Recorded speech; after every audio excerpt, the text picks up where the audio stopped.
Hey nerds! Welcome to the little lore project of Where the Streetlights End, where I tell you a little bit about whatever monster I think is cool this week, whether it be from folklore, from history, or a monster in human form.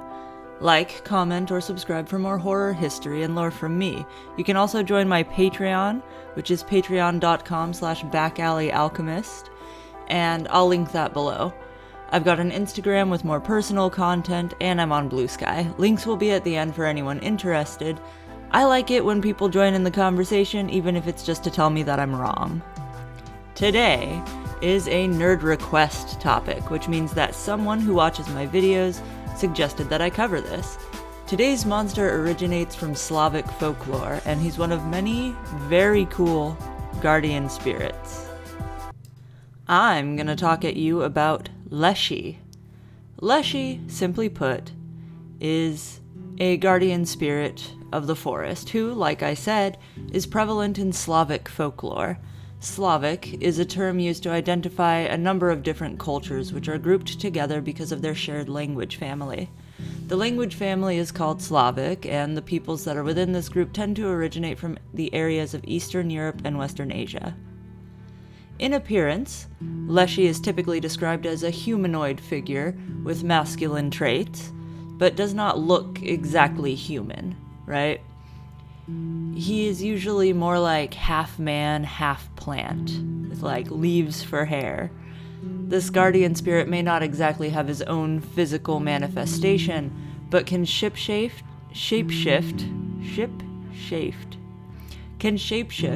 and will appear to the observer in a number of different ways. Artistic depictions tend to roll with the plant man motif, though it is said that he can take on almost any form that he chooses.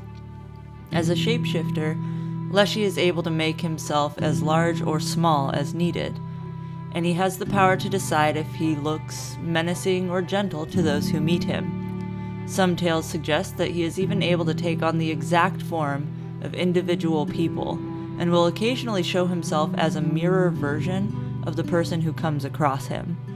Or he may make himself look like the person's mother or father or child. This means that you can never really be sure if you're interacting with Leshi unless he wants you to know that it's him.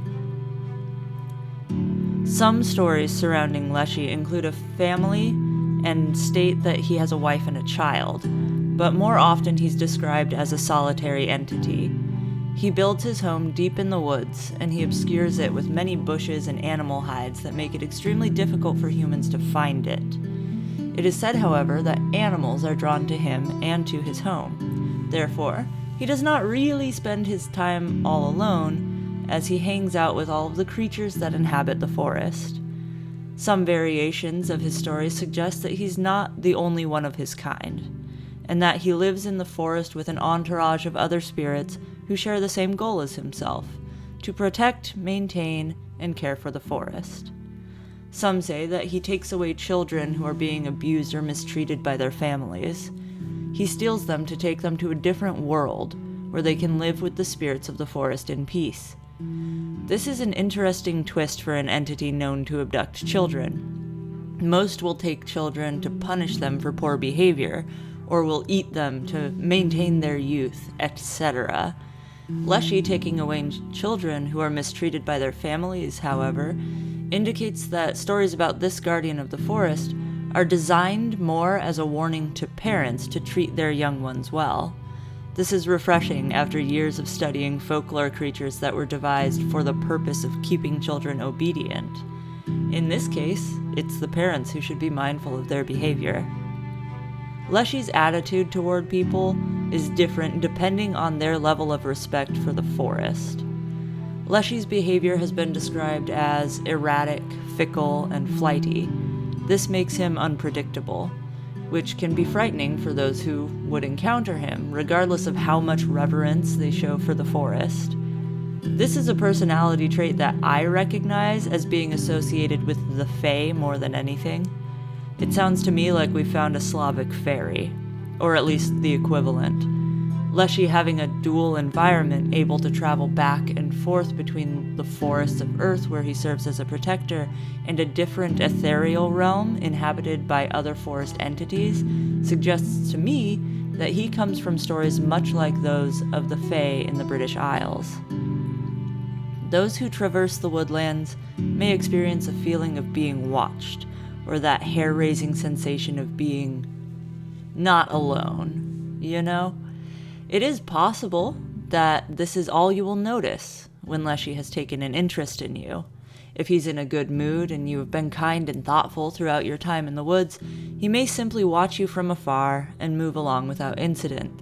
Other times, he may be irritated by your presence and pull pranks or try to frighten you into leaving. Stories frequently mention his tendency to shake trees and howl eerily to encourage travelers to hurry it up and get the out of his forest. Get out of my swamp, you know?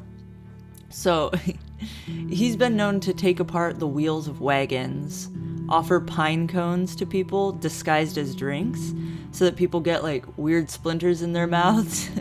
Goofy things like that. Other times, he's been described as taking serious offense to the presence of certain people, or to the way that they behave, and acting in outright malicious or violent ways. Shoving people down and twisting ankles, whacking people with sticks, leading them in the wrong direction so that they would get lost and potentially die of exposure to the elements. It is common practice for those who believe in Leshi to always ask permission before entering the forest, because the forest is its own world, its own ecosystem, and it has its own sense of identity in a way. It is incredibly rude to just walk in unannounced. You don't want someone walking into you unannounced. You must get permission or be invited. Enthusiastic consent, you know what I mean? Leshi is more than likely to be kind to you if you move about with respect and mindfulness, and that way you can avoid getting beaten with sticks by a crazy fairy-type creature. Most cultures around the world have stories about powerful entities who protect the forest, or some other ecosystem that has been deemed sacred to the indigenous people there. Leshi is one of many such entities to be found in the lore of Eastern Europe and Western Asia. For the cultures who have known and honored Leshi for centuries, he has been an integral part of their traditions and their daily lives. For many peoples indigenous to the region, it was necessary to coexist with the forest ecosystems in order to survive. While it seems as though many groups chose to avoid much activity deep in the woods, regular work needed to be done in the forest. Livestock, for example, did not live on flattened and cleared swaths of land like they do today, but were kept among the trees. Edible plants, mushrooms, and animals that were caught for food were all to be found in the forest, and it was necessary that people wander in to get the things that they need. Because of this close working relationship between humans and the forest ecosystems, it was important that people work in tandem with Leshi as well. If you need to go somewhere every day, you can't have the security guard there hate you, right?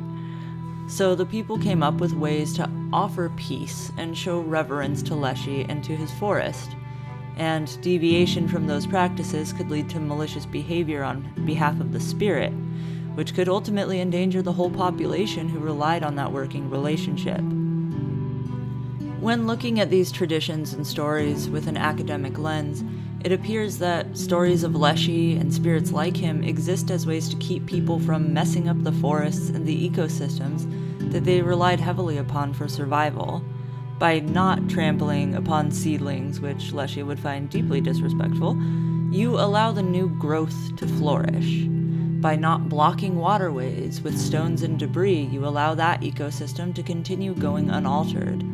Any major change to the environment, honestly, even minor changes, can have far-reaching effects on what's available to eat or what predators may come in.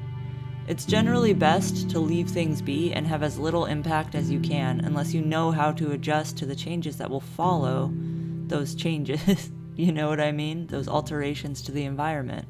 If you don't know what's going to happen, can you be sure that you'll be able to survive the changes that come with that? Leshi Whether a literal creature who protects the woods and punishes rude humans, or simply a concept to encourage good behavior, serves as a powerful reminder of how intimately connected humans and the environment have always been, and how important it is for us to build and maintain a healthy relationship with the world around us. This has been Little Lore, a project from Where the Streetlights End, where I come at you just about once a week to tell you about some cool monster from folklore, film, or the mundane world of man. Give a like if you enjoy what I do here, subscribe for more horror, history, and lore from me, and drop a comment if you think I'm full of shit. Or if you just want to join in the conversation. Find me on Patreon, Blue Sky, or Instagram for now, if you feel like it. You don't have to. But it would be nice to have friends. Later, nerd!